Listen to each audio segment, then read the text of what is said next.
And we are live, guys. Hey, guys, welcome to the Superhero Cuts podcast, where we talk all things Marvel, DC, and Star Wars. It's your boy Stevie Hayes, joined by Comic Cuts. How you doing today, my brother? I am good, bro. I'm ready to get into it. How you doing? I'm good, bro. I am ready to, really, crack down and just have some. Today's gonna be a fun day, man. Today's gonna be a fun day.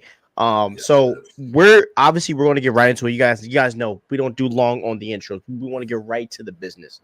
So let's get right to it. So today we got some news, and the news was that the Mandalorian movie has been confirmed. Now there were rumblings of about this going around for the past couple of years. Not gonna lie, fans were like getting super excited, but it is now official. Lucasfilm announced today on Instagram that they are doing this Mandalorian and Grogu movie. Okay, so just to make sure that you guys understand, right? They are not doing a season 4 of the Mandalorian. They are doing a movie. And fun fact, Comic Cuts, I didn't even know this. I was reading an article. Did you know that Mando was the most watched Disney Plus show last year? I don't think I knew that, but it's not surprising. Yeah. Even though the season was very underwhelming, it still did the numbers, which is crazy. You know, here's the thing with Mandalorian.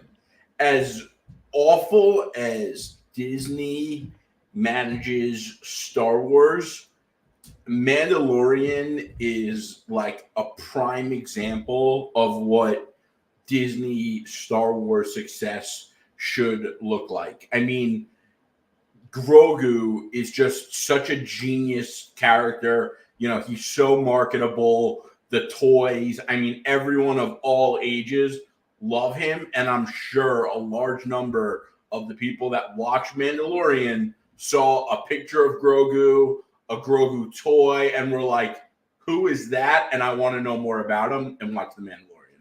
And that's why I say, The Mandalorian is a prime example of what Disney Star Wars success can look like. And no, I'm not saying just because Grogu is marketable. The show was actually great, but Grogu caught everyone's attention. Yeah, and it comes from the great mind of, obviously Jon Favreau, who is one of Yep, the goats, in my opinion, in me this too.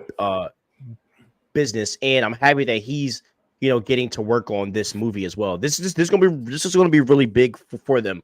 I think this is a really big deal, okay? But I do want to talk about some other things that is very interesting. But on the side of Mando, right? I wasn't the biggest fan of season 3. Obviously, I like season 3, but I was expecting more. The whole season to me felt like filler, to be honest. And and this has been the problem with Disney Plus shows. A lot of these shows only need about 3 episodes to really sum up the whole entire story. And 3 episodes is literally a movie. But what happens is, excuse me, what happens is they want to obviously extend it, to make more money for watch time. So they create all these filler episodes. And so basically, with Disney Plus, that's kind of been the main issue. So I'm happy that with, Mandalorian, we are going to be getting a movie, which means this project is going to be concise. It means that this project is going to be filled with should be filled with a lot of action and a lot of story plot to move the story. And when it comes to Star Wars belongs in movie theaters. Okay, that is the heart of Star Wars. Me being a diehard Star Wars fan, all the other Star Wars fans in the world, everybody saw Star Wars with their parents when they were younger, and this brings people back to the theaters. And I'm not gonna lie, I kind of want to just have a kid just so I can take him to see Mando next year, bro. Like, I'm gonna lie, just to say that I took my kid Yeah. to see Star Wars. When it comes to Star Wars, seeing a Star Wars movie in theaters is something special.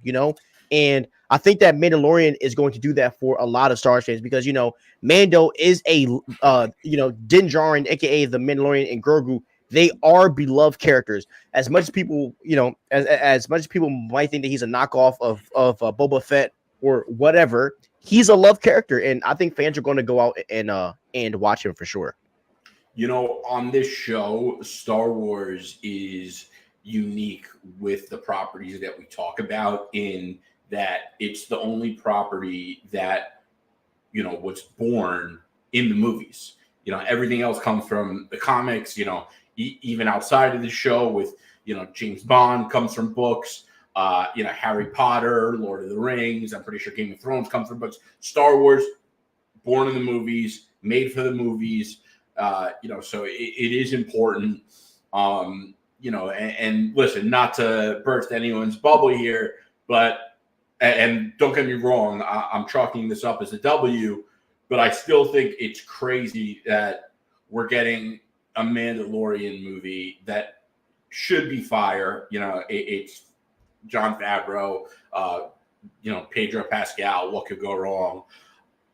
But with the last trilogy and everything that Star Wars is doing right now, and the very recent news of, that awful person of a director who they just picked for the next of the other Star Wars movie that was just announced, it makes me feel like they weren't going to announce this week, but with all the backlash, they wanted to get some, positive news. I'm going to be honest, bro. What's very interesting is that they announced the Rey movie, which was going to be one of the movies that was going to spearhead, the next group of Star Wars movies that was going to come out. Now, all of a sudden, the Mandalorian movie is going to be the movie that's going to be spearheading Star Wars coming back to theaters, which is very interesting. And I do agree with you, as in, I think it's very interesting that they chose this week to do that. But I mean, it all makes sense to me because Star Wars hasn't been in theaters since what? The Rise of Skywalker, which was what, 2018? 2018. No, I think it was 2019. 2019, and Kathleen Kennedy said that she wanted to take a break, to kind of figure out what was going on, because I mean, she even mentioned that she saw that fans didn't like, the sequels, but for some reason, she needed a break from all that losing. Yeah, and well, I mean, they're making bread, and my issue is this though. My issue is that if you saw that the majority of fans didn't like Rey as a character, why are you still trying to force Rey on people and trying to make this random Rey project? Exactly. And even when Lindelof was writing it, I think he had a great film that he was working on, but you fired him and you hired this random girl. And look, I heard that the documentary that she did was fire, and for her, I heard that it was a really good film. I heard it was, and she's good for that type of stuff. But why are you bringing someone that's never done Star Wars before, that's never directed a action film in their life, to direct this? That's the part that I don't understand. Look, because me personally, right, I can get past doing a Rey movie, whatever. I think I think Rey could still possibly be dope. But the thing is, and Comic Cuts, you and I talked about this last week, right? That they need to shut us up.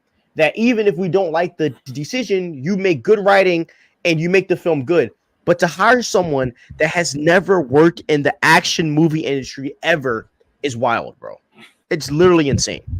It seems to me that she was hired just because of her social commentary. And, it just seems like a thing that Disney would do. We've seen the recordings of their executives that got leaked, and everything about their push when it comes to the agenda, for a lack of a better word. But it's an awful move. It's disrespectful to the fans, and it seems to me like I don't listen. Even if this movie is good with Rey, it's too soon after she had an awful trilogy, okay? And whether the trilogy was because it was mismanaged or Rey wasn't a good character, which I understand that part is up for debate. I kind of think it's a mix of the both personally. Regardless, there are a lot of times that a character isn't so great or goes wrong, and they need to just bench the character, and then you could bring them back in 10 years and everyone would forget about it, and there would be people that would be hyped up about it, And what's going to happen now is this movie's going to come out, and even if it's good, which listen, from everything we know about this movie, if it is good, I will be shocked. But, you know, Mandalorian probably will be good. Like, that's, there are much better odds on that. And what you're going to have is whatever Star Wars Episode 10, and now you're going to have a spin-off entity that's better than the main lineage. And to me, that's a big problem. I agree. I mean, Mandalorian's bigger than the sequels. I mean, we're being real. Like the Mando universe is at this moment, and so that's a problem. I think it shouldn't be that way. That's like, exactly. I mean, that's like making a Felix Leiter movie and hoping it become bigger than James Bond. And then if it did become bigger than James Bond, you'd have a serious problem. And for those who don't know, Felix Leiter is the CIA version of James Bond. He works with him a lot, you know, great character, but there's a reason it's a James Bond franchise and not a Felix Leiter franchise. Exactly. And so, yeah, and so that's kind of true. But I do think it's a good decision to spearhead Mando's being the first project coming to theaters. That's a good move because that project's going to make bread. It's going to make a lot of money. And I really think this movie's going to be really good, mostly because Dave Filoni and Jon Favreau will be working on this film. So that is a positive, but you know, I am fearful for the future of what Star Wars is going to do, mostly because supposedly these years were taken off to plan, and it still seems like they don't have a plan. So, yeah. All right, let's enter some drag. When that movie drops and the Mando theme song hits, like people are gonna go crazy. And if it's fire, it's going to do $1 billion or close to it. No, I think it will. I also think it helps that, like, listen, and I want to throw up this comment for a second.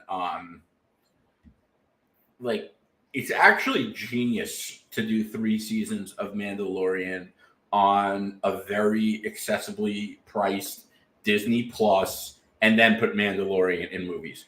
People have watched Mandalorian now 4 years. He's a beloved character by families and generations of fans that, you know, the entry point is already deep.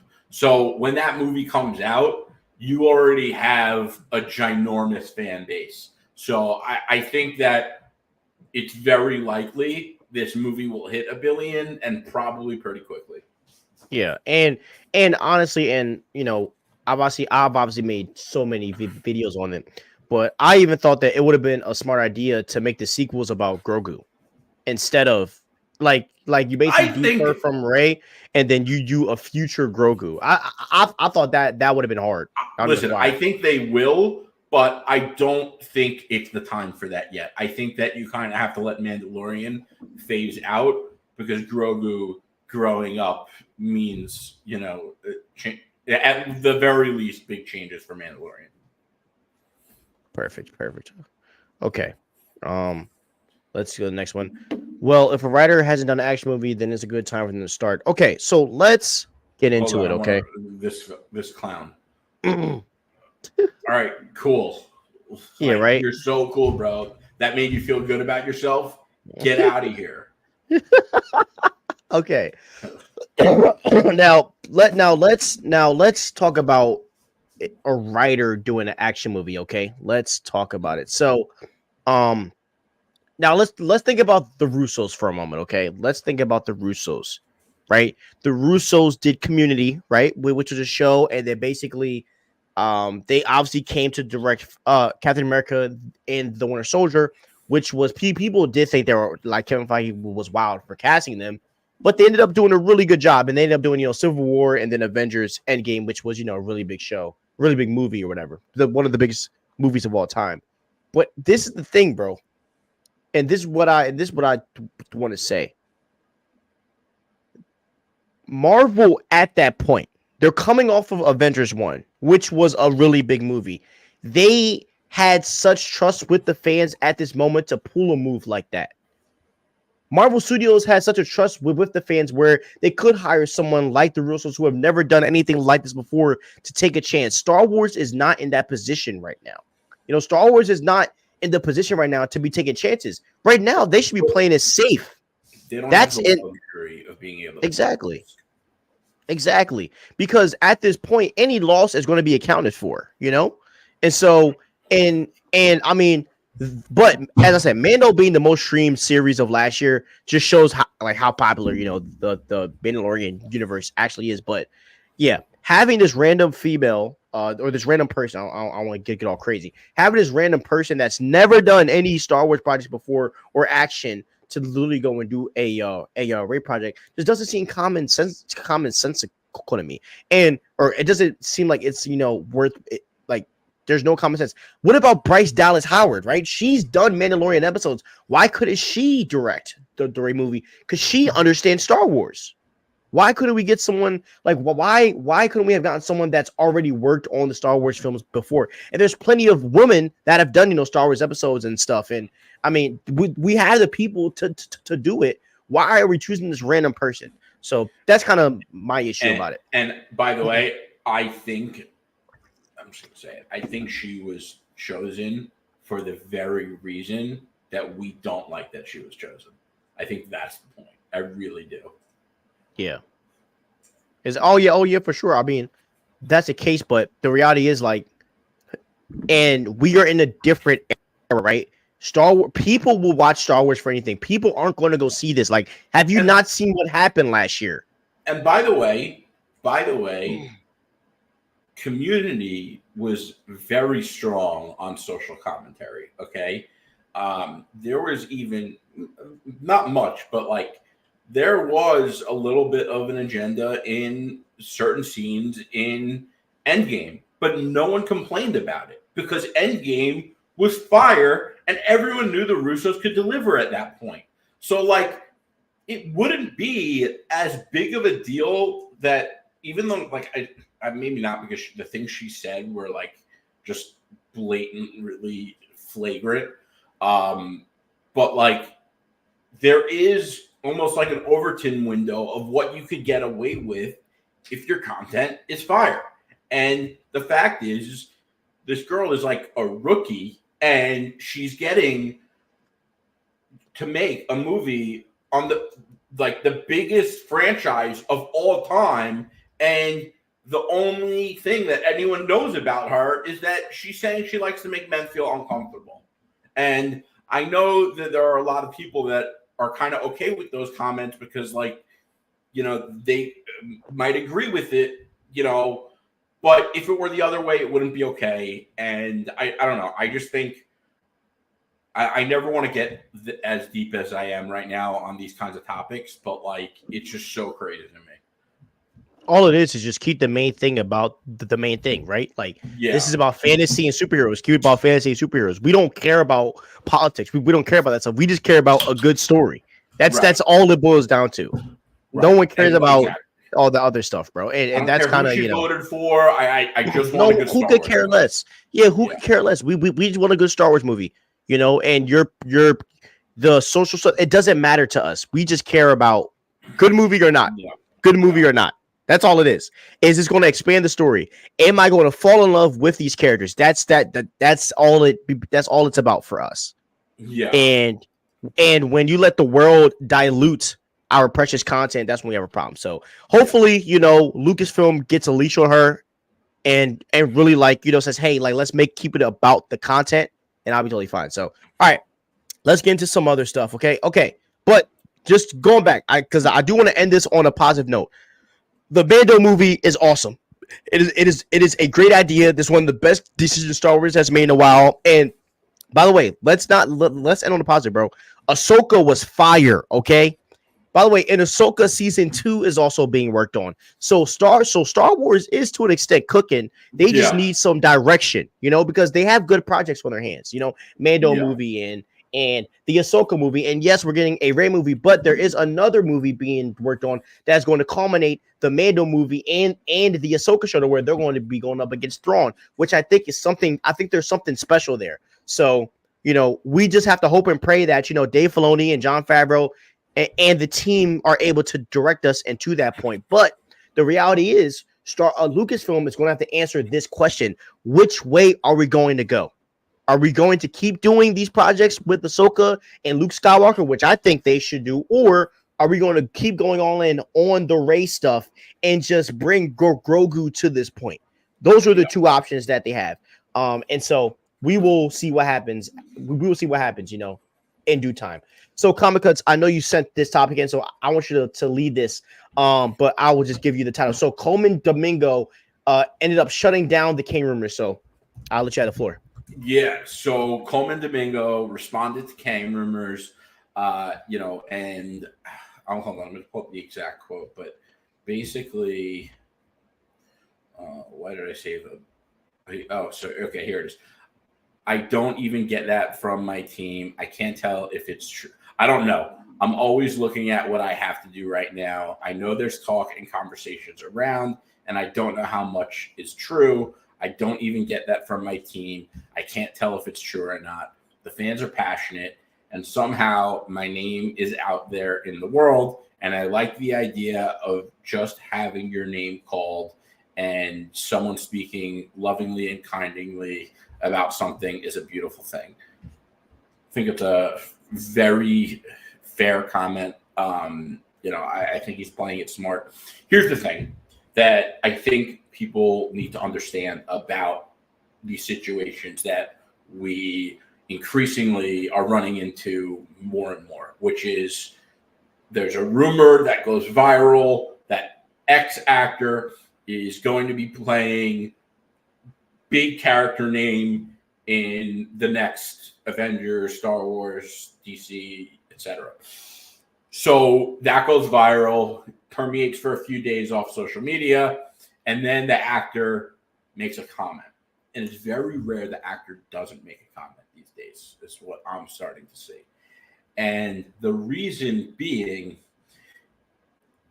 put it in reverse, right?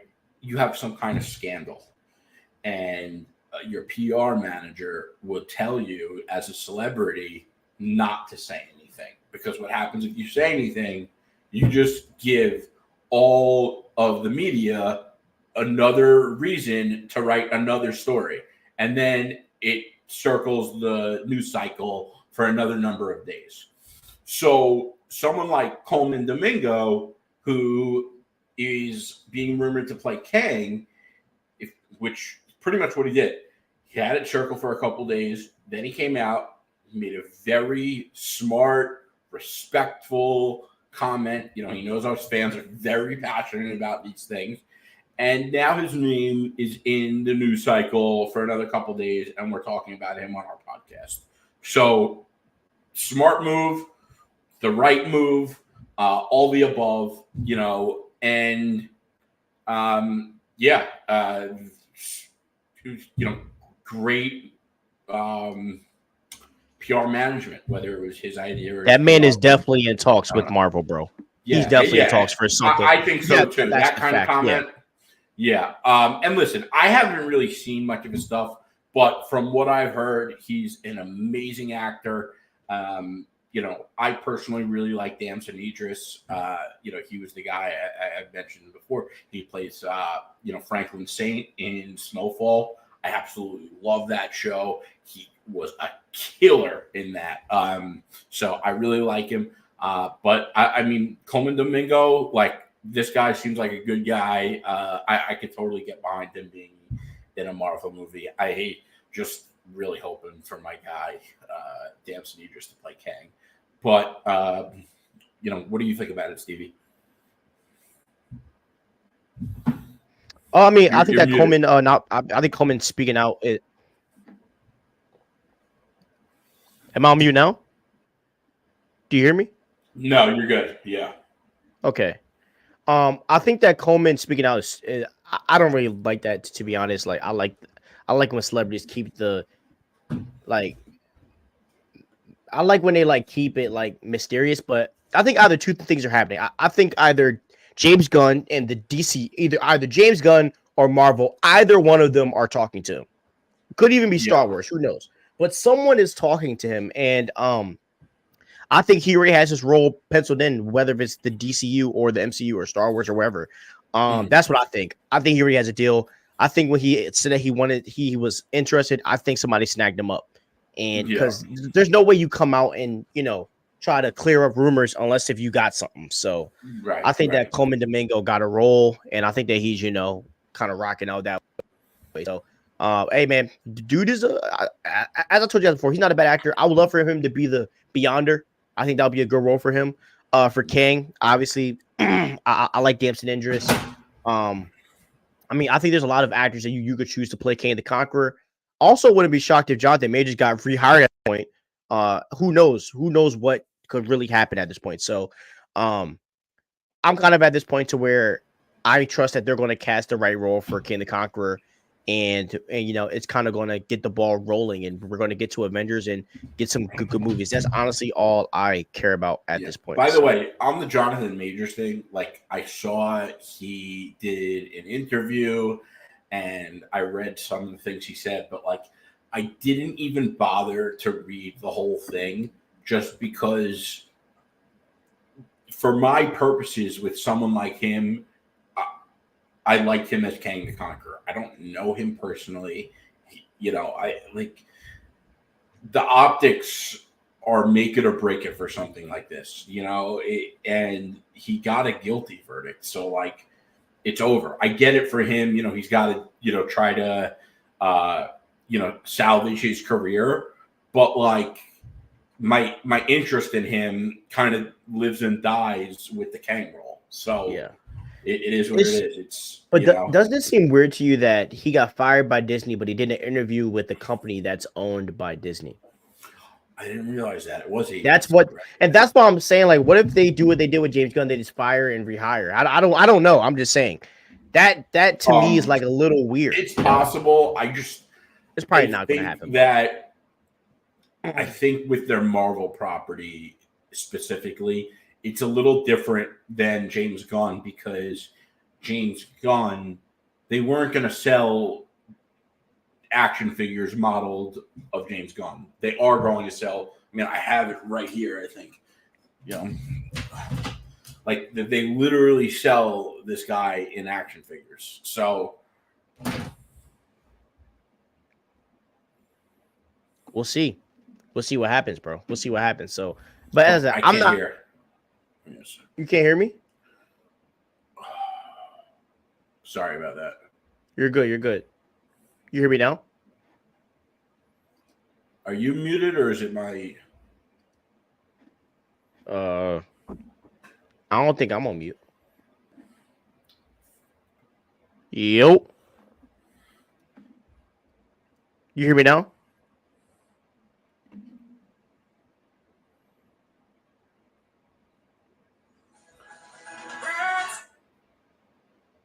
Yo. Cut, you hear me?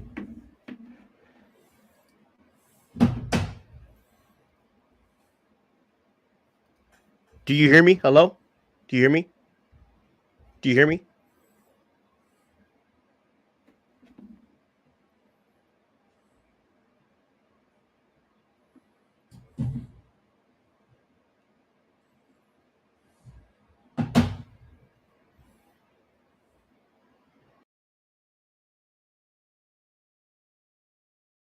Okay, so Comic Cuts left for a moment. Sorry, guys, we're having some technical difficulties, but I'll keep going for you guys. So, as he said, right, Coleman Domingo's Kang. So, or Cole Domingo might be Kang, he might not be Kang.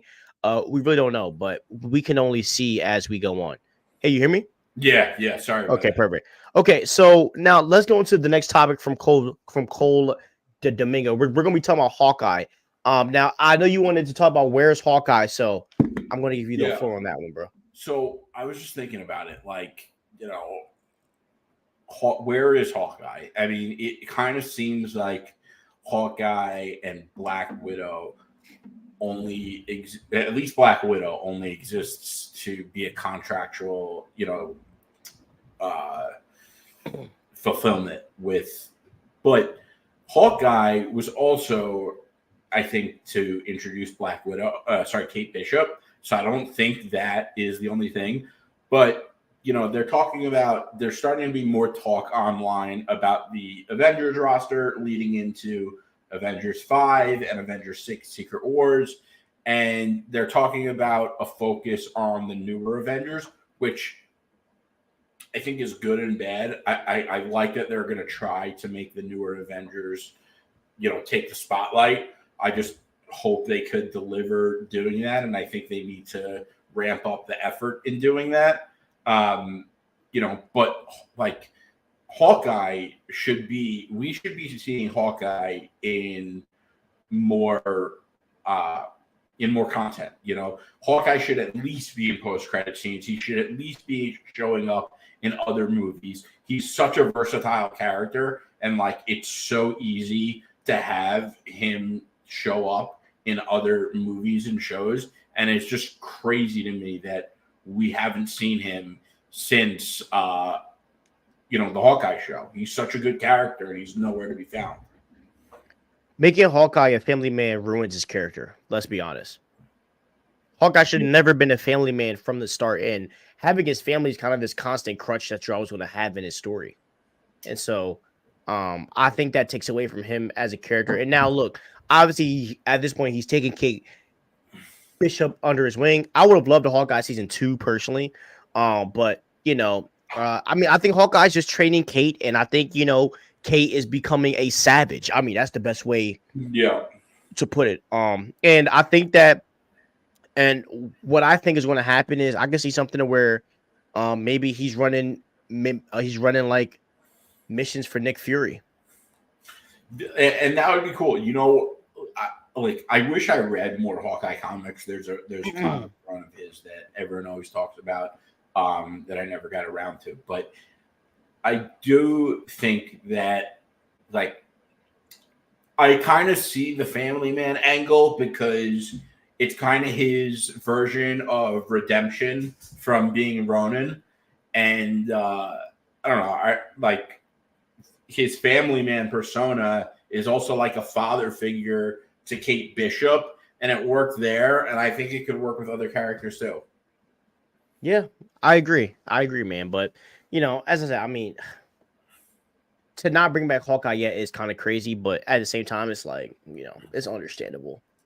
Because, Doctor Strange showed up in, No Way Home, and that made the movie so much better. Like, his element to that movie was fire. I don't know. I just think that there's a lot of flops, and, one of the things that the MCU always did well was, having characters appear in, other shows, like, and also Shang-Chi, Eternals, like the connectivity just doesn't exist right now, and it's crazy. You could have honestly put Hawkeye in either Brave New World, or you could have put Hawkeye in the Thunder. Hawkeye could be in the Thunderbolts. I mean, there's places for him to be in the MCU. For sure. I also and I don't think it was cool how Kingpin and Echo and Yelena Belova all showed up in Hawkeye, but I don't see Hawkeye having I don't think there's a need to have Hawkeye in Echo or Daredevil, but I do think that he could fit into some of the larger event movies. I agree. So yeah. So where is Hawkeye? I say Hawkeye is training Kate Bishop. Where would you say he is? I wonder if he's even training Kate Bishop. I kind of think he's back with his family, at their country house, chilling low key. That's what I think. So corny. I hate Family Man Hawkeye. I really do. I really can't stand Family Man Hawkeye. Stormtrooper. Oh yeah, what do you say? Would you rather be a Jedi or a Stormtrooper? Jedi? Come on now. What? Yeah. Oh, definitely a Jedi. Exactly. Come on.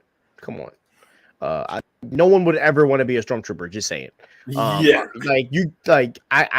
would get no girls. I wouldn't be able to do anything. No, I'd rather be a Jedi. Jedi's way cooler. Okay. Daredevil will be similar to the Netflix show Comic Cuts. I'll let you take this. I gotta go pee, so I'll be right back. So Marvel confirmed that Daredevil Netflix is MCU canon, and that they are retooling the and this I'm not sure. Okay, I have to check if it's a rumor. I'm not sure if the rumor. I'm not sure if this part is a rumor or if Marvel confirmed it, but I know they confirmed that the Netflix Daredevil series is now MCU canon. But the other part of this, which I'm pretty sure is just a rumor, is that they are which makes sense with what I just said, but they are retooling the already shot parts of Daredevil Born Again, the Disney Plus 18 episode Daredevil show with Charlie Cox returning as Daredevil. They're retooling it to be more aligned with what the Netflix show was, which I think is a major W. First of all, kind of sucks that they shot Daredevil Born Again and they have to go back to the drawing board on it. But at least they are going back to the drawing board and they're not just giving us stuff that they know is hot garbage. Now, having said that, the thing about Daredevil on Netflix that made it so great was they weren't worried about who was going to watch it. They just wanted to make a fire and faithful show to Daredevil. And if you've ever read any Daredevil comics, you know they get pretty dark. The themes and things that come up in these stories are not really very child-friendly. And I say that, but I love the Daredevil movie as a kid, which was also kind of gritty, but not as gritty as Daredevil Netflix. Now, having said that, the other thing about Daredevil Netflix that really worked was that it wasn't very fantastical. It was very, typical Daredevil, grounded in reality. It was very gritty. It was soft on the costumes. The costume was very tactical and kind of muted in the color a bit. And I think that was in an effort to get people who aren't normal fans of superhero content on board, which it was successful in doing, and it does deserve its flowers for that. But what this means is that we're going to be getting an 18-episode real Daredevil show that's authentic to Daredevil. A lot of talk about having Daredevil in the MCU was if they're going to be able to make Daredevil for the MCU with the way MCU treats its characters, meaning making it soft for children. That obviously is not the case. This is going to be not so child-friendly Daredevil, and we are going to be getting an absolute fire show. It's going to be 18 episodes. It is going to be so sick, and I'm just so happy that Disney said, you know what? We're not really worried if you're going to watch this with your kids or not. We're going to make what's right for Daredevil. And the other piece is the rumor. I don't know if this is rumor or not, but supposedly, I think Stevie posted something about it. But supposedly the villain for the show is going to be Muse. So it's not going to be Kingpin. It's not going to be the Hand, which I also think is a W. I think that whether in Daredevil or not, like we've seen way too much of the Hand, and we've seen way too much of Fisk. I mean, Fisk, I think, is going to be involved, and that's great. And I love Fisk, and like he is one of those characters that you could use a lot and get away with. But I think for Daredevil, like it's just give us a new villain on screen because they always use the same ones. Personally, I think Owsley Leland would have been cool, but it's also like kind of a notch under what Fisk is, so it fits the same purpose. So Muse is kind of cool. I'm down with it. I think the show is going to be fire. I can't wait. I think everyone watching this, if you're watching this, you probably like Daredevil and want a gritty, faithful to the Daredevil character show also. This will be the best Marvel show of all time. Hands down. This is gonna be the best Marvel show. This is the only show that should be on Disney Plus at this point. I'm kidding. But this, like, honestly, this is gonna be the best Marvel show of all time. We're about to watch a masterpiece be done. D'Onofrio apparently is going to, like, I think he's going to become literally the Thanos of street level. I think he's going to be feared throughout the MCU, and I think he's about to do some generational stuff with the Also, I'm willing to bet Spider-Man's going to show up. And Daredevil? I think that is how they make Daredevil MCU-ish. You know, what better way? Like, you don't have to water Daredevil down. You can just make Spider-Man appear. And when Spider-Man appears, the scenes will naturally be a bit lighter, but you don't have to tone down Daredevil at the same time.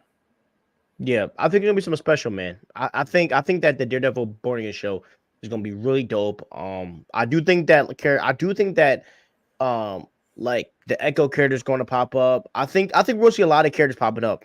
I wouldn't even mind it. I wouldn't even be shocked if we saw other characters pop up. Like I don't know. I just think a lot of characters are going to be popping in and out of this show, and Daredevil's going to kind of be like the active like MCU, if that makes sense.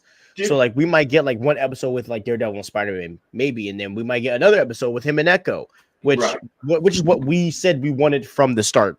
You know, other characters, him to kind of put other characters on. So not saying he's putting on Spider-Man, but you know, I think it'll be super exciting to see that. But hold on one second. I do think it might be at least a cameo because I mean, if the Spider-Man rumors are true and Spider-Man 4 is going to be with Daredevil and Spider-Man in it, it might just be a cameo on Spider-Man's end. What I was going to ask is, I'm trying to remember, did Bullseye die in Daredevil on Netflix? Oh man, I don't remember. Hold on.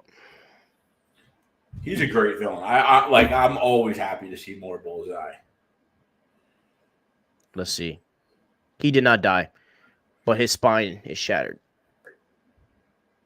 And he's paralyzed. Yeah, that was pretty sad. I remember that. Yeah. That was some savagery.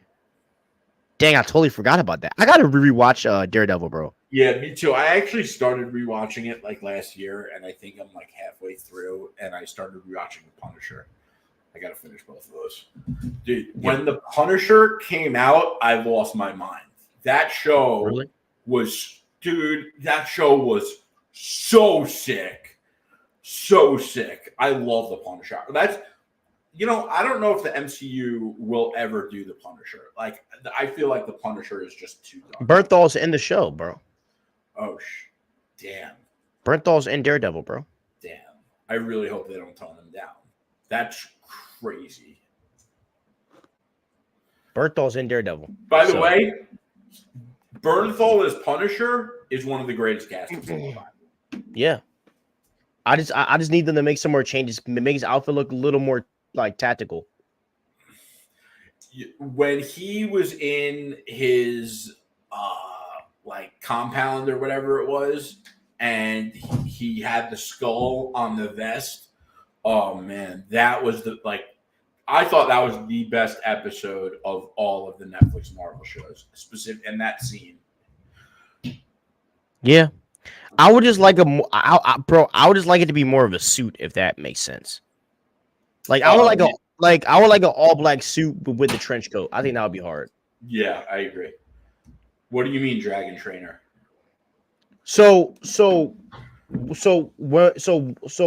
we mean similar, we were saying that like before, before the new writers came on, it was going to be a little different to what we saw with Daredevil. That's one of the reasons why they made that change to bring in new writers. That's what we mean when we say similar. Like it's going to honor the past. I could have definitely worded that. Yeah, and basically for sure.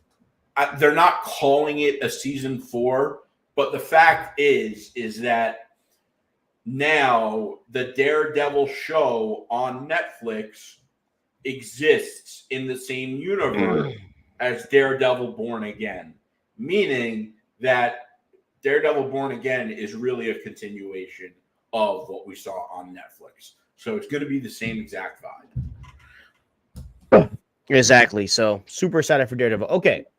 Now let's get to some other stuff. Okay, so I was in a convo earlier about Blue Beetle and Spider-Man. Okay, so basically, the convo was that, so we were talking about the whole DCU, and I was saying how James Gunn is going to basically change the game for a lot of IPs. They're going to want to hire guys like James Gunn, and I think that Star Wars might do something like that with hiring like a director that's into the content to kind of like be the president, kind of like what they did with James Gunn. And we were kind of talking about that. And one of the things that came up was one of my friend Darren said, there hasn't been a good movie that's come out since Guardians.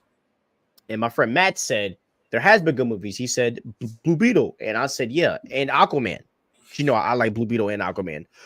And so then Darren said, Blue Beetle is okay. All right. And I'm about to read this text verbatim because you probably agree with Darren more than me, but let me see. He said, okay, so this is what Darren said about Blue Beetle. He said, love the lead actor. Female lead was attractive but weak. A fun time overall, but nothing that really got me excited or verbally say this is super dope while watching. All right. And this is what Mr. Matthew said. He said, you could say the same exact thing about Spider-Man Homecoming. Nah, bro. Nah. First of all, Blue Beetle is like a 4, okay? Spider-Man Homecoming tethers between an 8 and a 9. It's like an 8.5, an 85 if you don't like decimals, okay? Now, Blue Beetle was whack. Did you rewatch it yet? No. You need to, bro. You need to. It's not as bad as you think, man. All right, I will give it a rewatch. Yes. Not because of anything else other than I owe you for not seeing Aquaman 2. All right, bet. Yeah. Perfect. But it just wasn't that great of a movie. I don't think Blue Beetle is as great of a hero. And like anyone that you ask, even if they say, "Oh, I don't really like MCU Spider-Man as much as I like, Toby or Garfield," they will still tell you that Spider-Man Homecoming is a certified banger. Okay, Spider-Man Homecoming was a coming-of-age story about Peter Parker becoming Spider-Man and what that really meant for him in his life with his responsibility and sacrifice. And the thing is, I just don't think that Blue Beetle had as compelling of a story. The whole thing about Spider-Man is sacrifice. And yeah, there were some sacrifices made, but the sacrifices that Jaime made in Blue Beetle weren't by choice. And, Spider-Man had to sacrifice this girl that he was so obsessed with or in love with or whatever you want to call it. I don't know if he was really in love with her, but it was, his high school crush as he was growing up, whether that's love or not, but you get my point. Like, he had to sacrifice something because he had the responsibility to be a hero and not, put people in danger, which, he had to learn again and again in the trilogy. But, it was an awesome movie. Also, it had Iron Man in it, which really added to the story.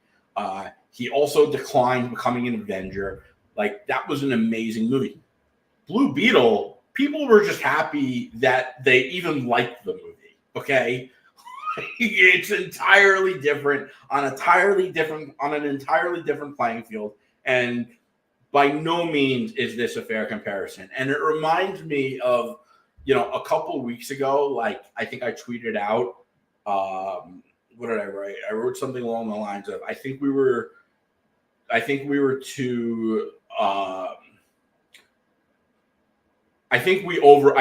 something along this. I think we overrated Spider-Man 2 PS5 and underrated Gotham Knights.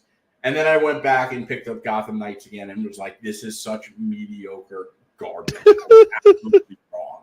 And I think that Blue Beetle is like a total, like, mid is a word that gets overused, but it's middle. I think Blue Beetle is a middle of the road movie.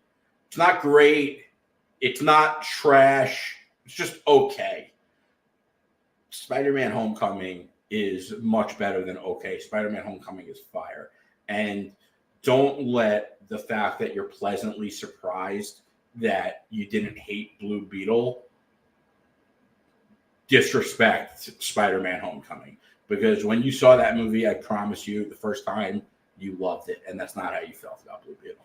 Okay, let me intervene because you're talking a lot of trash, man. I need to calm you down a little bit. I gotta humble you real quick. Okay, so first off, I hate I comparing. don't believe in being humble. I know. I hate comparing Marvel and DC films. I really do. And I was talking to Matt about this because I was like, why did Spider-Man have to catch a stray, right? Because in my opinion, the Spider-Man have a whole what? I said, why did Spider-Man have to catch that stray? Like Spider-Man didn't do anything, to get Yeah. brought to Gotham. But the way that I feel, the way where I've been, bro, I stopped putting Marvel and DC films against each other. And the way I judge movies, right? I put Marvel films and Marvel films against each other. I can't judge DC and Marvel because Marvel is already established, and like for me, like I gotta wait for, and I don't know, like to me, James Gunn is comparing against the DC EU, his predecessor. So, and the same thing with Kevin Feige. Kevin Feige was never chasing after the DC EU. Feige was always trying to beat out the X-Men stuff, the old stuff that came before him. The Tobey Maguire Spider-Man, the Mark Webb Spider-Man. That was Kevin Feige's view. So I don't really like to compare either, but this is what I'll say. Blue Beetle is gas. Spider-Man Homecoming is gas. Case closed. That's kind of how I feel. I think Blue Beetle is a really good movie. I think Zolo is a great actor. Number one, I love me some Zolo. I think that the girl, her name is Bruna. She did a great job. Fun fact: she used to date the soccer dude Neymar. But I think that I thought that Blue Beetle was awesome. One of the things that really threw me off about Blue Beetle, for some reason, the quality in the movie theater was so low. It felt like I was watching the movie in 1080p, which was kind of bad. But I even watched it on my 4K at home, and the quality was still bad. So I don't know what was going on there. They really need to fix that. But I think the Blue Beetle movie was great for what it was. It was a very small movie, and it did everything that it needed to do. There wasn't there was good enough drama. I think George Lopez was hilarious. I think, as I said, and I think Zolo just shined that role, and I think that with James Gunn, Zolo is going to shine as Blue Beetle, and we're going to see a lot more with him. Definitely the side of him being mentored by someone. So yeah, man, that's kind of. I think they're both gas. That's kind of where I'm at.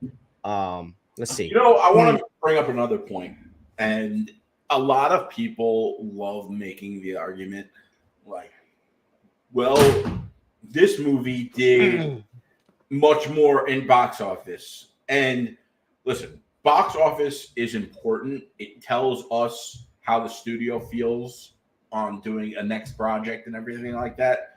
But you can't compare quality of the movies by box office, especially something like this, because obviously an MCU Spider-Man movie with Iron Man in it is going to do a better box office number than a movie about Blue Beetle. A Spider-Man movie in general. Spider-Man is the most popular hero of all time. Exactly. And that's why I don't compare. It's not just because he's Spider-Man. It's because there is no better character management in the business than how Marvel handles Spider-Man. But, no one really knows who Blue Beetle is. So, you can't compare the two. Yeah, exactly. I just think both movies are good, and that's kind of where I stand. So yeah. Okay. So now, before we get to a fun segment, I want to read some news from Beyond the Spider-Verse because wait, hold on. Let's answer Dragon Trainer's question real quick. Well, okay. So Blue Beetle and Spider-Man, their suits are kind of similar because they both have AI in their suits, but would have to go with Blue Beetle because of the fighting action. So So I mean, I think Spider-Man Homecoming, if I was to compare, okay, now let me just give you my favorite film. Spider-Man Homecoming is a top 5 MCU film of all time for me. Okay, Spider-Man Homecoming is one of the great. Is my favorite. Crazy. So you're telling me that you think Blue Beetle compares to a top 5 MCU movie? Who, me? Yeah. No.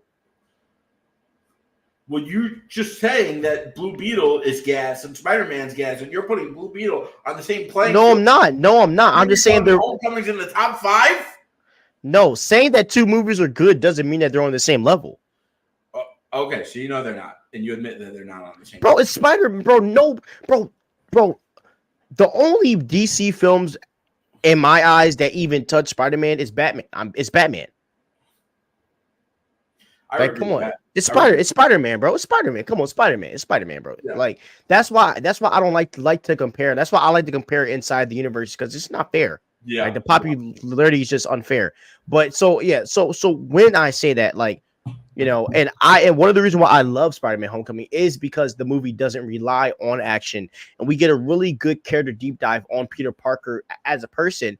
And they're building this idea that Spider-Man always has to make a grand sacrifice, and that's kind of why I love the the Spider-Man Homecoming. And not to mention Michael Keaton as the Vulture is just freaking amazing.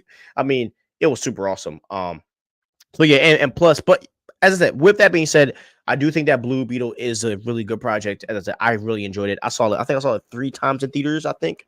And I thought it was good.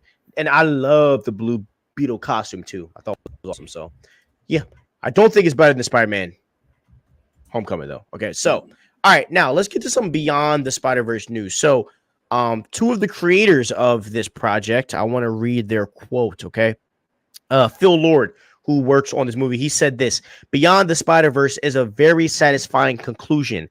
It goes even more emotionally deep into the relationships between Miles, Gwen, Peter, and Miles's parents. So that is most likely going to be the deep dive of this movie, focusing on Miles, Gwen, Peter, and his parents. Because, and you and I talked about this months ago, someone's got to die in this movie. Okay, and I personally think that it's going to be Gwen. I think Gwen and Miles' dad or someone like that is going to be the one to die. I think one of Miles' parents is going to die super early in the movie, and then we'll see that real sacrifice with Gwen or with Peter Parker or somebody like that. But I am all in all hyped for the Beyond the Spider-Verse movie. I'm very interested to see where they are going to go with it, because with Miles being bit by a spider from another Earth, I want to understand what all of that means in the grand scheme of the Spider-Verse. Now, the theory that I have that is working with Beyond the Spider-Verse, I guess, I do think Madam Web is going to get involved and solve some things. And I think she's going to make sure that Miles is the definitive Spider-Man for his Earth. And that's kind of how I think the kind of climax is going to be, where Madam Web, because at this point, the craziest things are happening. Miles is flipping through universes. Miguel's trying to kill him. I mean, everyone's after him. Gwen's going after him. The only other force at this point that can intervene is Madam Web. How do you feel about my theory, but also this news about if focusing on Miles, Gwen, Peter, and Miles's mom and dad? Yeah, I mean, I don't think that they're going to cross over the Madam Web universe into the Spider Verse. I just think that they know that they have to know that the Sony villain universe hasn't been wildly successful, and fans don't take too kindly to it. And then they have this wildly successful property that is the Spider Verse trilogy. I just don't see them crossing over the two and damaging a highly successful property to bring the other one up to speed. Having said that, I do think they have to have some kind of plan for after Beyond the Spider Verse, the third one, because they said that's the last of the Spider Verse trilogy. But I can't imagine Kit that. Kat. Yeah, it can't be the end just because it's too successful. It's way too successful, and it's not like the. I'll use this as an example. It's not like the Christopher Nolan, the Dark Knight trilogy, where you have this auteur level director who signed on to do a trilogy, and he's like, "That's all I'm doing. I'm out." And he, literally did that so he could get carte blanche on every one other movie he ever did. Said he never wanted to do a superhero movie again. That's fine. But for the purpose of the Spider Verse, there are a lot more people than just Christopher Nolan involved, and it is Spider-Man, and there are all these other characters. So I definitely think we're going to be getting more, but I think we're not going to hear anything about that until that third one has its run in theaters and maybe even on digital. I would say DVD, but DVD is dead. I strongly disagree with your point, my brother. Mostly because Which of the which fact part? of you not disagreeing with Madam Web, bro. Because if it's written the right way, then what's the problem? I just like because I don't. And they don't even have to use the characters from the movies. You can just pick a random Madam Web. Like, bro, what if check this out? What if it's the Madam Web from the old school animated Spider-Man show? Yeah, I guess it could be, and maybe they do bring her in. I mean, and that would be pretty cool. Listen, I like Madam Web's character. I think she's a great character. I'd like to see more of her. I just don't think we're going to get the Madam Web of the main Madam Web of the Madam Web movie. Is what I mean. No, definitely not her. But I definitely see an animated Madam Web coming into the Spider-Verse movie because there's like, bro, But the other Miles has no way out, bro. There's no way out of this. There's no other way. The only other powerful force is Madam Web. There's no one else that can save here's her. the other thing. Save him. I mean, I don't know about that because he's got the whole team that went out to find him, and I think it would be odd to bring in a new character in the trilogy after they already have so many characters. And I think that the main villain of this movie is going to be Spot, but I think he's going to have to go against Spot and Spider-Man 2099 Miguel O'Hara.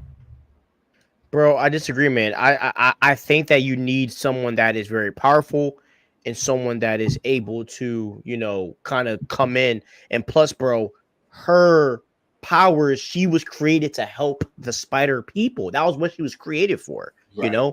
She's created that the point of her being in this is to intervene in situations like these, like she's done in the comic books and in the animated shows. And I think this is a perfect place for her to intervene. It is, but here's the other thing. The Spider-Verse movies have a habit of building up.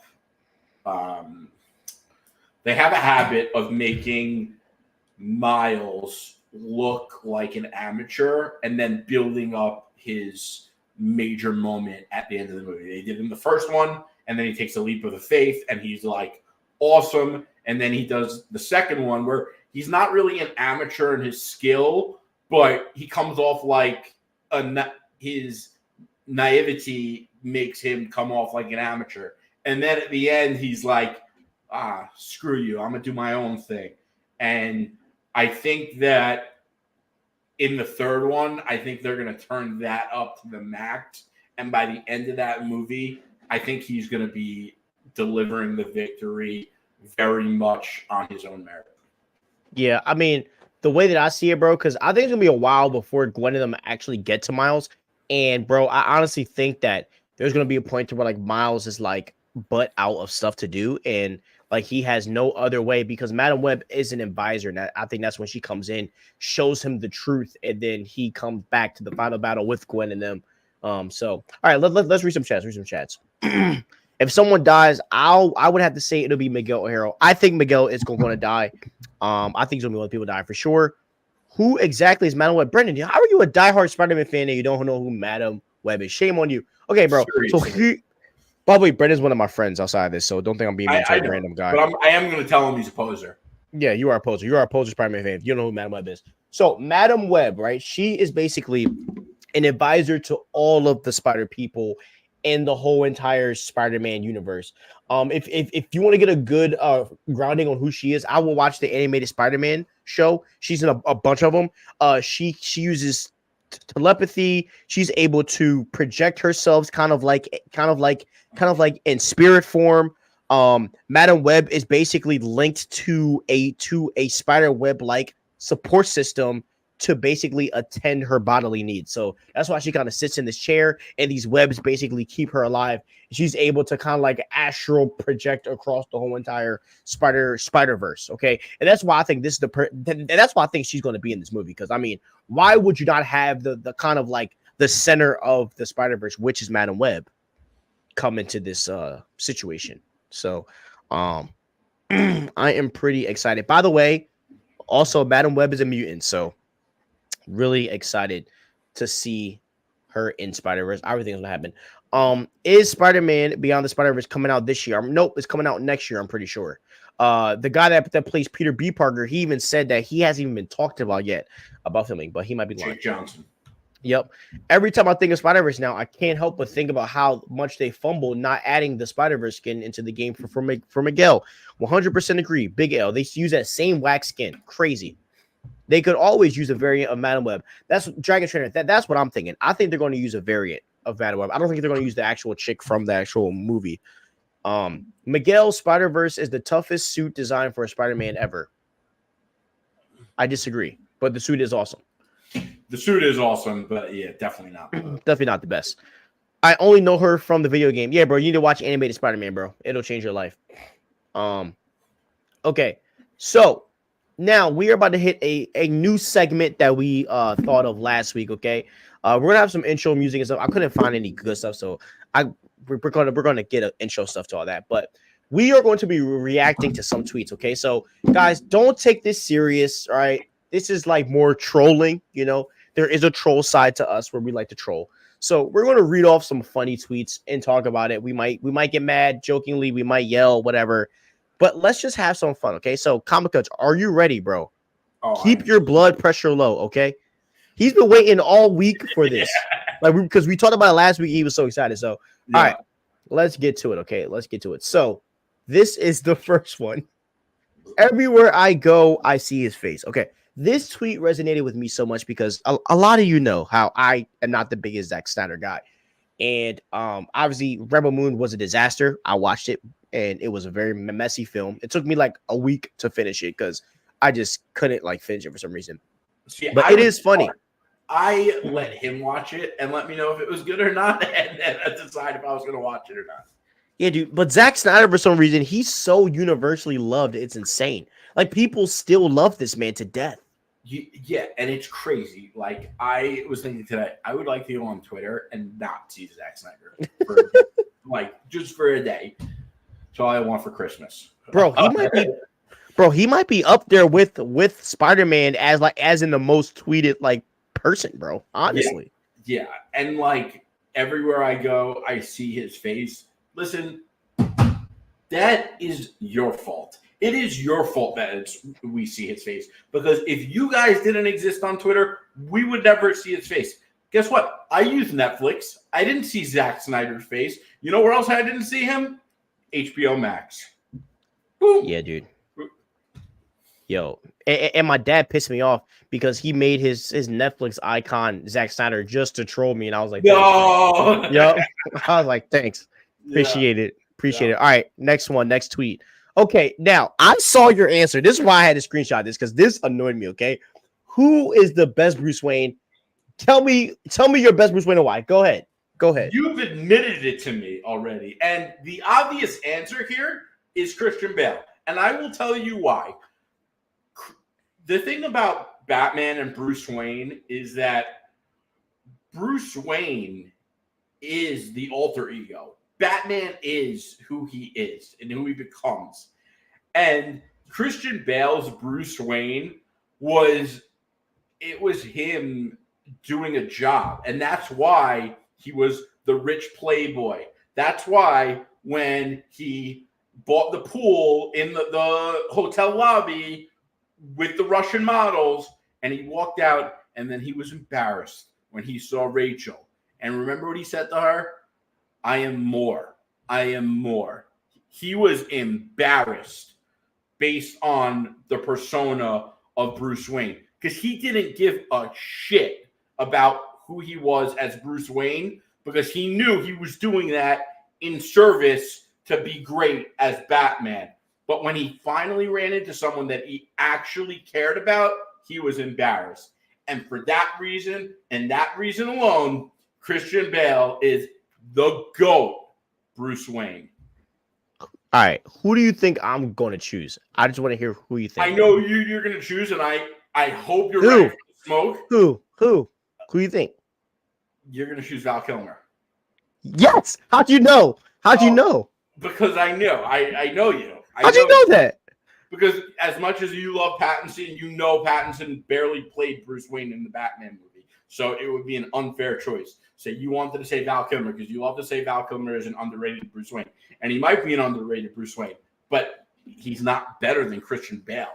Listen, he was a decent Bruce Wayne, yeah, and no one really talks about it, and we probably should give him more credit, yeah, but it doesn't make him the best. Val Kilmer is the greatest Bruce Wayne of all time.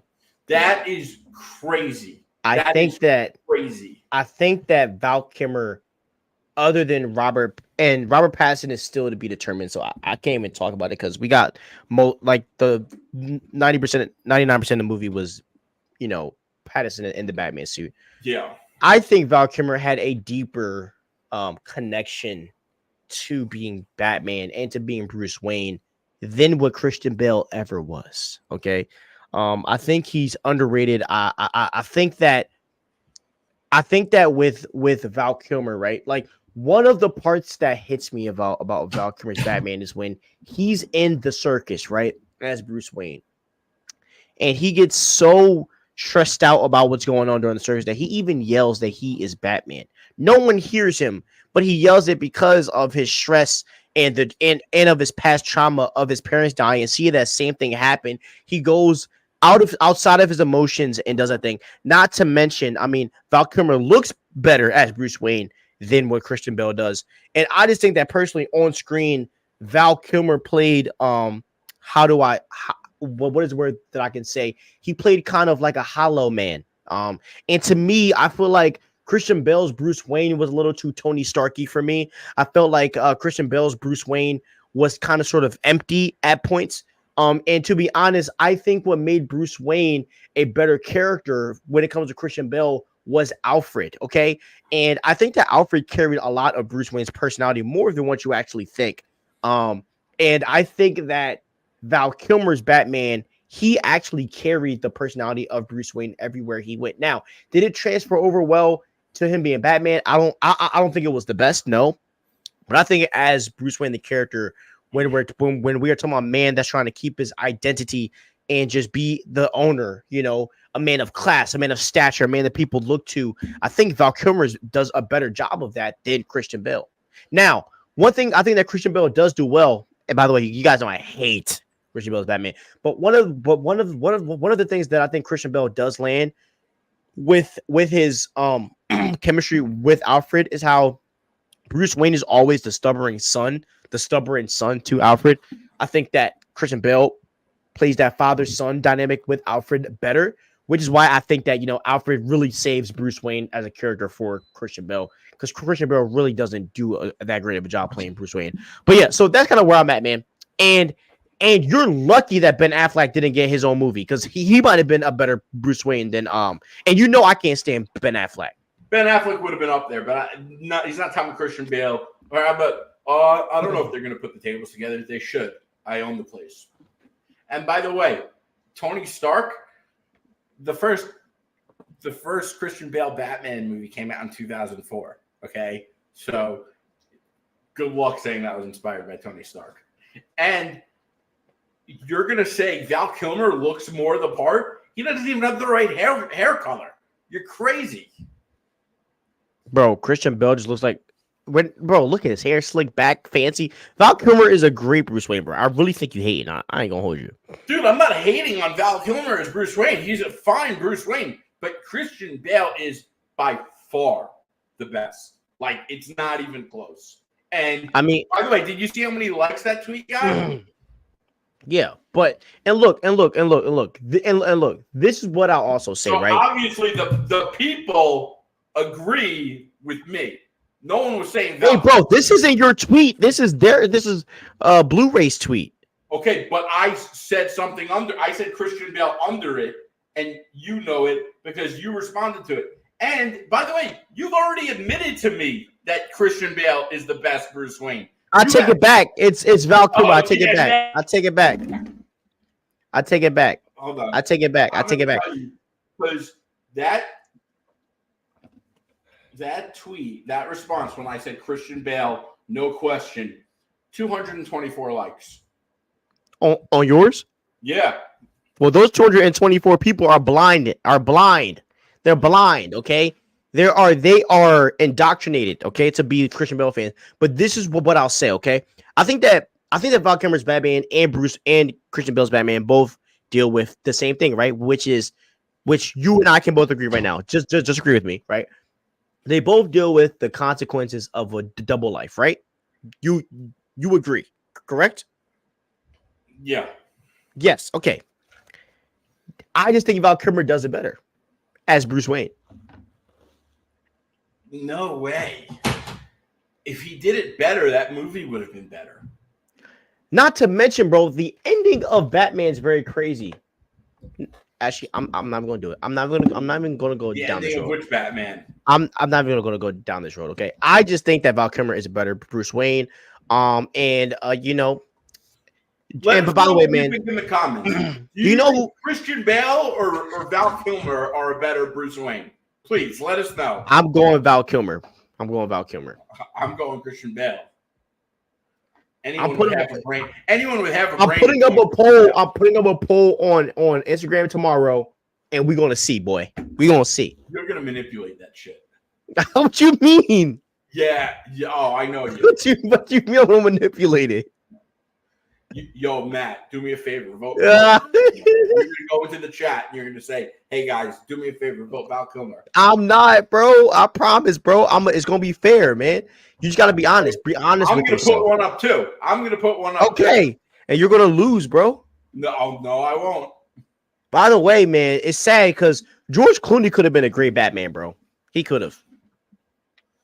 You know, the problem with George Clooney and Batman, and listen, I haven't seen that movie since I'm a kid, but I think I remember reading a long time ago that like he never really wanted to do the part, and Joel Schumacher got him to agree to do it. So maybe he could have done it, but I think the problem lies in the fact that he never had passion for the part.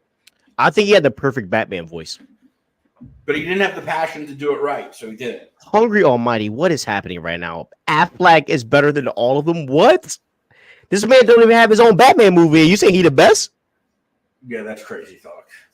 Yeah, Bro, it's literally Clooney, Affleck, then the rest, bro. Hey, BVS is way better than Batman Forever. All right, let's go to the next one because you talking crazy. No, You're talking that's crazy. not crazy. It is not better than Batman Forever. Are you serious right now? Bro, Batman Forever was like Looney Tunes. Batman Forever is greatness. It is a top 3 Batman film of all time. All right, now let's go to let's go. You a hater, bro. You a hater. All right. Eric Cartman's Batman is better than that movie. You're a hater, bro. Yo, Batman Forever is a banger, bro. Bro, just rewatch it. Just rewatch it, and you're gonna text saying, Steven, I know you were right. You're always right. Batman is Batman Forever is a great movie, bro. You hate I've been it. meaning to rewatch it. I did rewatch part of it over the summer, and I never got around to finishing it. Because it was so good that it was so good, and you didn't want to say that I was right. That's why you stopped. When it came out in 1995, when I was 5, and then I grew up. You don't remember, bro. You don't remember when you was 5 and seeing that, bro. All right, next slide. I do. I remember my dad, really? Me, and my friend to see that movie, and I was obsessed with Batman as a kid. He was my favorite superhero, and my uncle told me he was Batman, and I believed him. Thank you, Brendan. Yo, Batman is the second worst. You're right. I don't think he's the worst. He's the second worst because Clooney is pretty bad. I ain't gonna lie. Everyone knows Christian Bale is the best. Disagree. Okay, all right. Next one. Thank you, Brendan. Affleck is the worst. Oh, Christian Bale is pretty elite. He didn't say he's the best though. Okay, anyways. All right, now this is the Brendan, funny one. You say Christian Bale or Val Kilmer?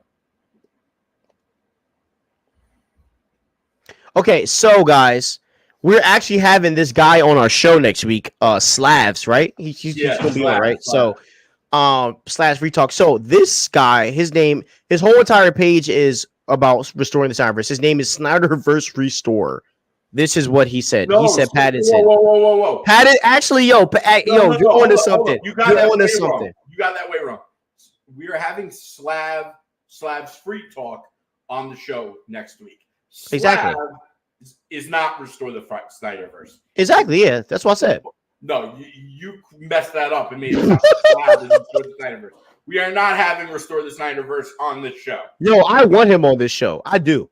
We would have him on the show, but we're not. Let's DM him, yo. Let's DM him. Respect our friend Slab like that. Yo, let's DM. Let's get him and Snyderverse Restore on the same. That might be the greatest episode of all time. I ain't gonna lie. Be genius.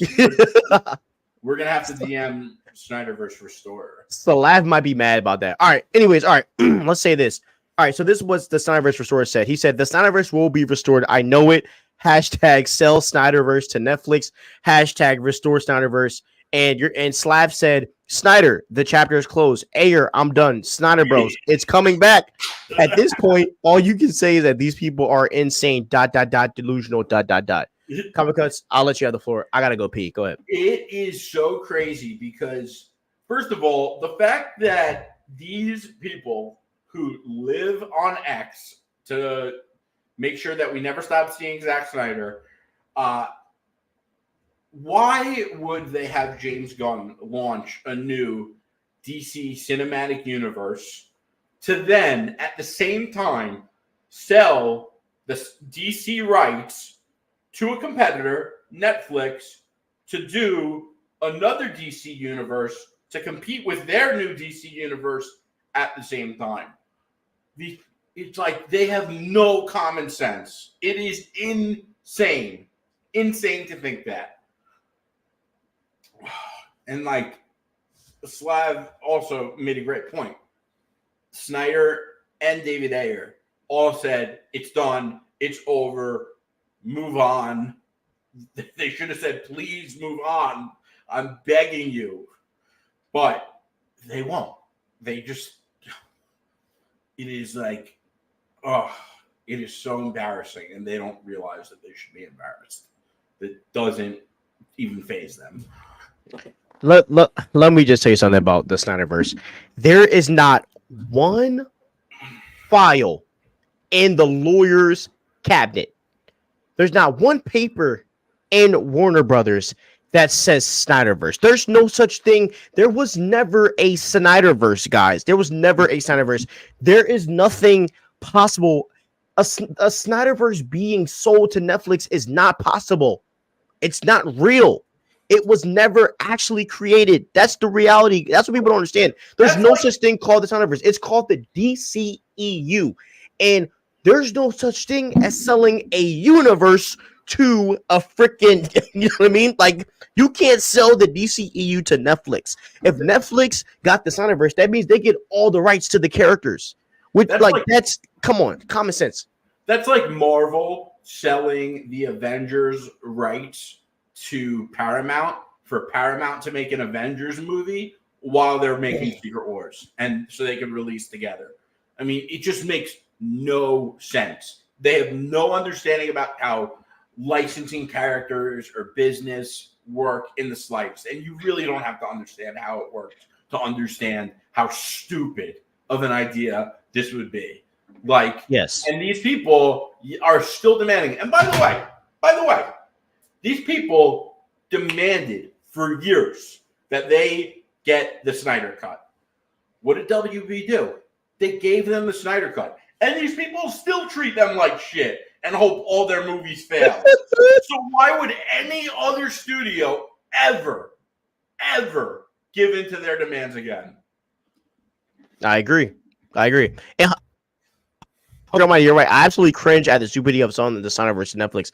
Thank you. Snyderverse is not an IP. Yes, the only IP he has that he owns is called Rebel Moon, and that failed too. So I don't know if he really owns Rebel Moon, by the way. He created it himself. He might have created it, and he might have carte blanche, but I'm pretty sure Netflix owns it. This man Stevie had a Snyderverse watch party and stayed up till 5 a.m. All right, first off, before you want to get me caught up, that's not true. I had a Snyder Cut watch party that got over 600 views, by the way, when I had like 100 subs, and I stayed up till 5 a.m. to watch it. Yes, you're right, I did, and that was a great experience with all my friends. Okay, listen, that was fun. I watched the Snyder Cut when it first dropped too, and I thought it was a great movie. Same here. I'll still rewatch it. It was the best of the three, and it went like this: Man of Steel, BVS, Ultimate, Snyder Cut, and then Disagree. there's Avengers, and it goes up and up and up. And Snyder Cut is still, it's not like, I wish we had good DC movies to watch. I really do, and we just don't, other than the Batman movies. Okay, next slide. And Wonder Woman, which is a great movie. Not 1984, but the first one. Yeah. Yes, BVS is made. I don't know what comic cut's talking about, but we'll talk about that another time. All right. Now let's get to the next one. I know we have a lot of Snyder stuff. I think it's hilarious. Okay, Gunn had to call for reinforcements and get 8 other MFers to do the job Snyder nailed on his own. So listen, what job did Snyder do? What did Snyder nail? Someone tell me.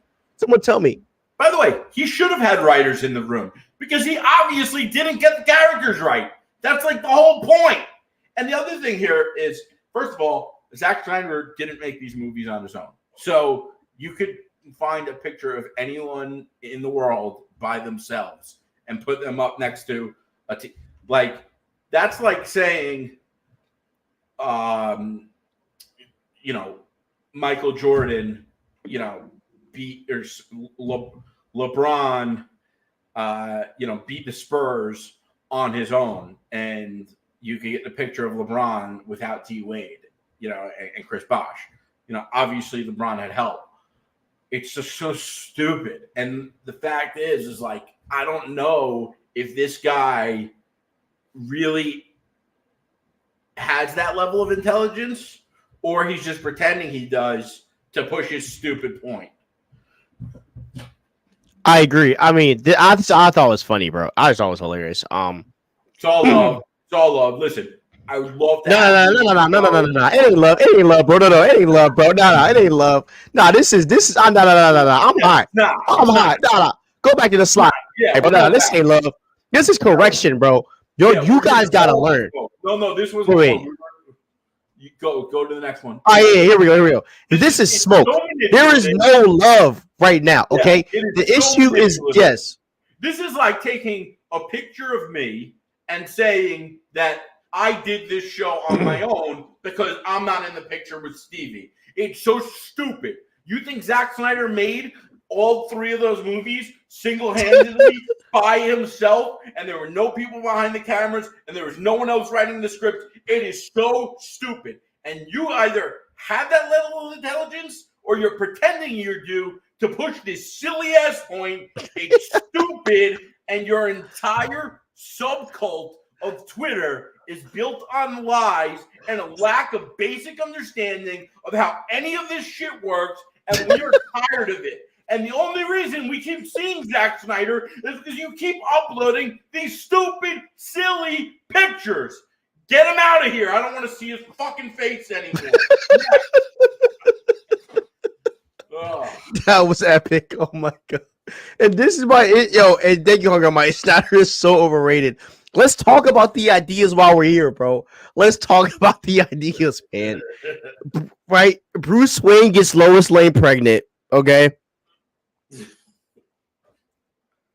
That is so crazy. Batman kills, Superman kills. Hold on, and 1 second, it gets worse.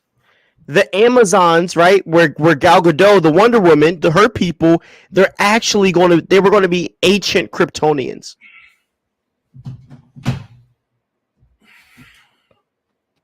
Like, it's so crazy.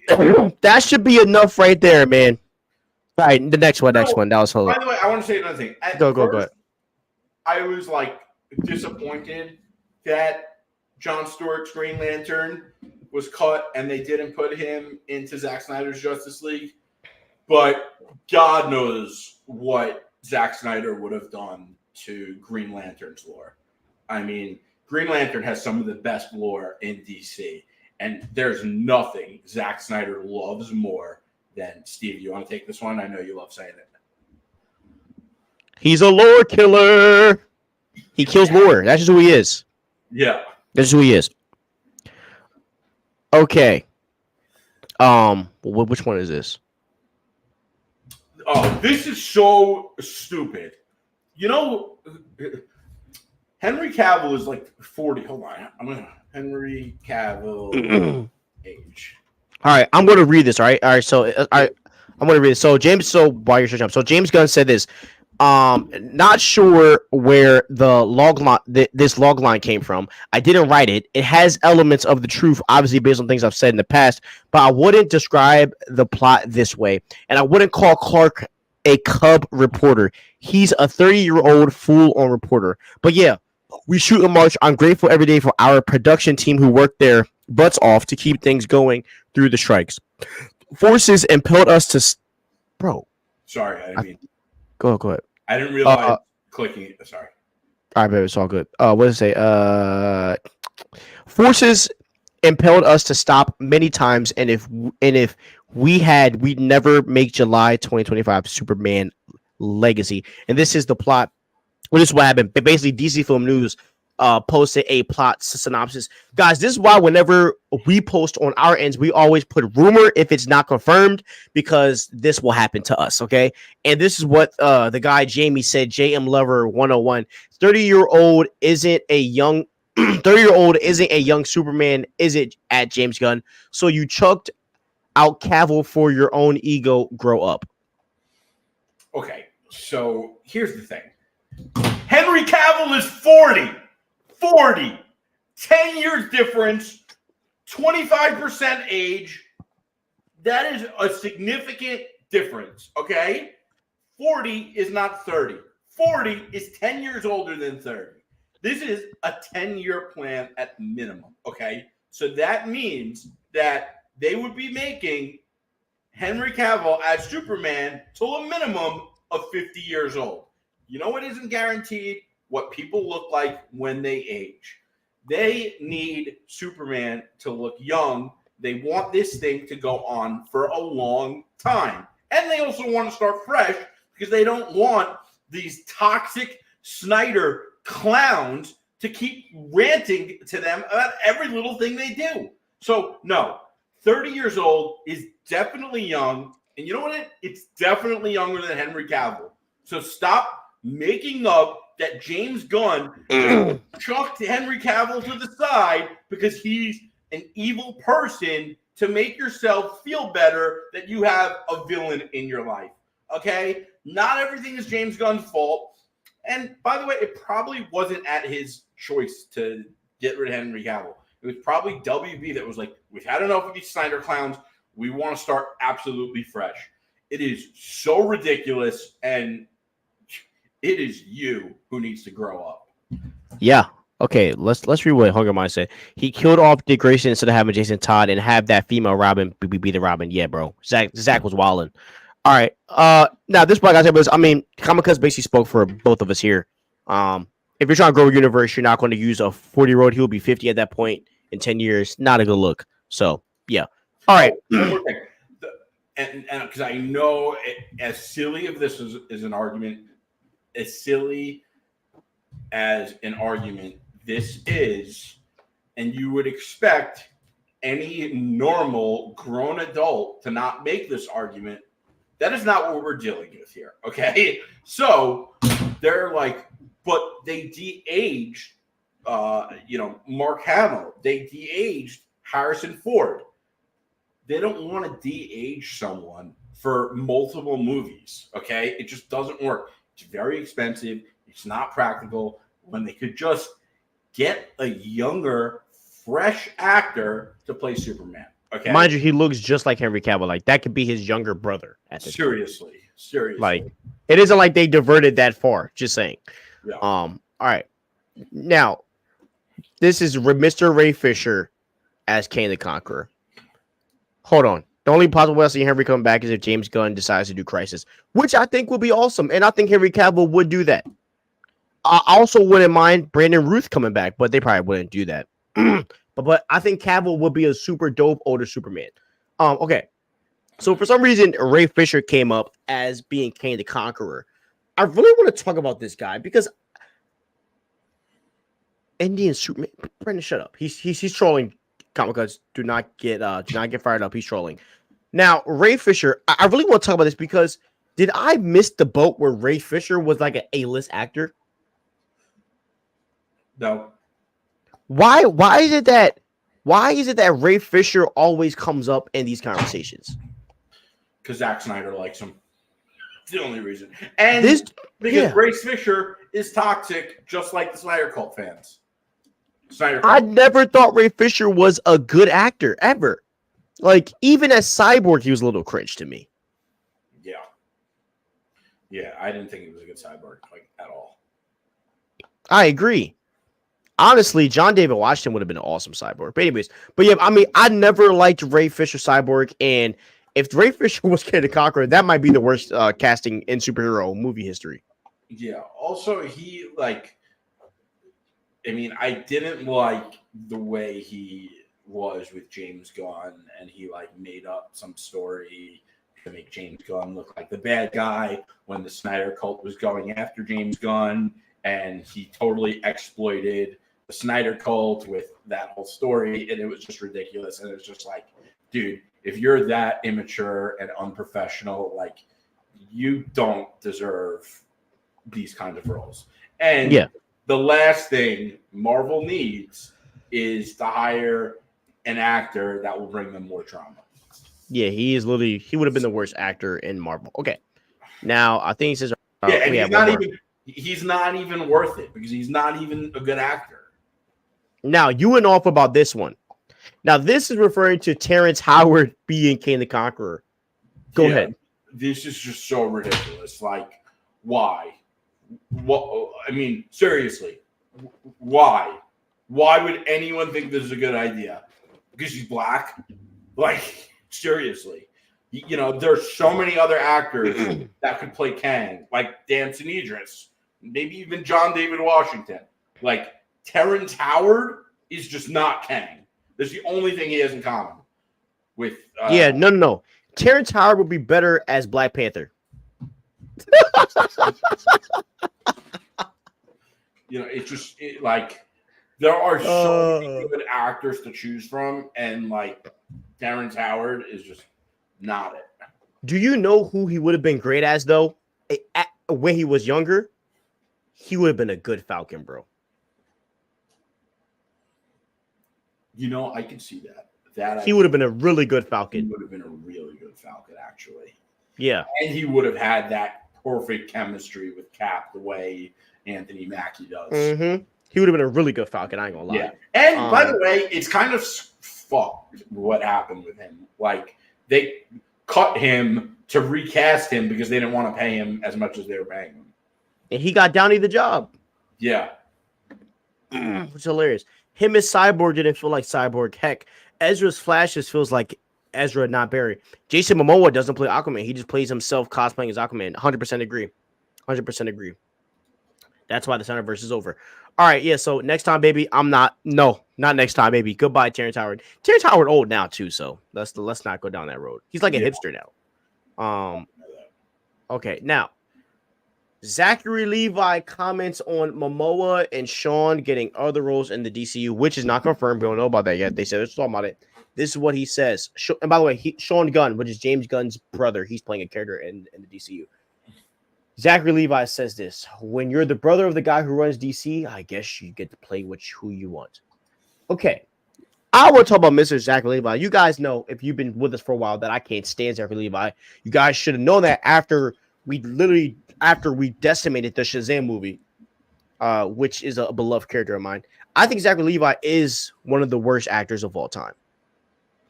And I mean that with every fiber of my being. Every single movie I've seen him in, it has never been good for me. Shazam 1, I didn't like. You know it's bad when the kid that is supposed to play the younger version of you plays you better than you. Yo, Zachary Levi talks like Shazam grossed $1 billion. There's only two people that have the cojones to talk to DC the way they do, and that is Gal Gadot and that is Jason Momoa. Those are only two people that have the cojones to talk like that. Zachary Levi was never on DC's priority list at all, and it is crazy to me that Shazam even got 2 movies. And look, I have to cape for Henry Cavill real quick because it's crazy how Zachary Levi got 2 Shazam movies, but Henry Cavill never got 2 Superman films. And Henry Cavill is 10 times more of a popular as Superman is 10 times more popular than Shazam. But somehow Shazam got 2 movies. That's what makes me go crazy in this world. Yeah. How did Ezra Miller get a movie before Henry Cavill got a Man of Steel 2? It makes you think about that, bro. So, Zachary Levi got his chance. He literally got spoon-fed 2 movies. Actors don't get that in this world. You and I both know that, Comic Cuts, because we cover this stuff. It is rare that an actor gets their own super film. Heck, this dude got 2 and fumbled the bag, and look, he's still talking. There's like no one makes me more frustrated than Zachary Levi, bro. And Brendan said the way you are with him is the way I am with Ben Affleck. Ben Affleck ruined Batman for me at the time. At the time, I think Ben Affleck was terrible as well. But I don't blame Ben Affleck for being a terrible Batman. I blame the direction that James Gunn gave him, because I do think if Affleck did his own Batman film, I think it would have been freaking phenomenal. And because number one, it would have been a fantastical Batman film. But I also think Ben Affleck has the natural look and the natural landscape to be the best Batman. He looks the most like Batman out of anyone that has touched the entire screen. He looks the most like Batman out of anyone. So it's literally just the trash direction that Zack Snyder gave him. Yeah. Like, why is Batman shooting people with an alien gun in Justice League? It will never make sense to me. Why is the only weapon Batman uses is his Batclaw? That's the only weapon he uses in Justice League. Yeah, and like, why was he branding people? And why is it that in BVS he was a kung fu master, and then we go to the Justice League and the dude can't fight? He's getting knocked down in every single battle. And we barely see any gadgets. The only thing he uses is that big freaking. Remember when they were fighting in the tunnel, and then Batman, and he had to run to his freaking Batmobile thing. Oh yeah. It made him look like a weak little person. Injustice. I'm not gonna say it. Yes, they did. Zack Snyder did him dirty, bro. I ain't gonna hold you. They did him dirty. So yeah, man. All right, and then the last tweet of the day, of the night. Oh, yeah. This is crazy. Even though this is an edit, I feel this is what peak Superman looks like. It just goes to show these people are it. What's so crazy to me is that they don't care about comics, which is fine. But like, how are you so passionate about these characters in movies and have never read a comic? Like, this is crazy. This is so crazy. If you went into any comic store in America with this picture, they would just be like, what the fuck is that? Like, seriously. A man bun on Superman? What next? You going to send him to a Fish concert?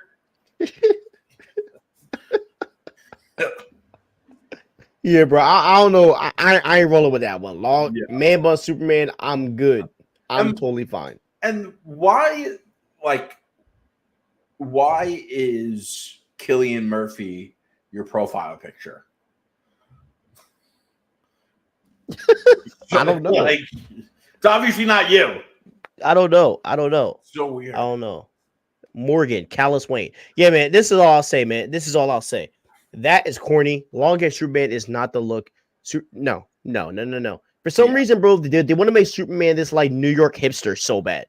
That's what Snyder fans want Superman to be. So it goes to show they should never like. Yeah. So all right, that is our last. Yeah. Real quick, that tweet is a perfect example why you shouldn't listen to what fans want, because when you have people like this amongst fans that like, if you were to listen to Morgan Callus Wayne on his opinion on what you should do with your movies will be horrible.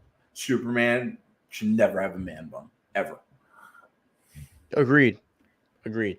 Okay, so we're going to end that here. That was our first segment of reacting to tweets.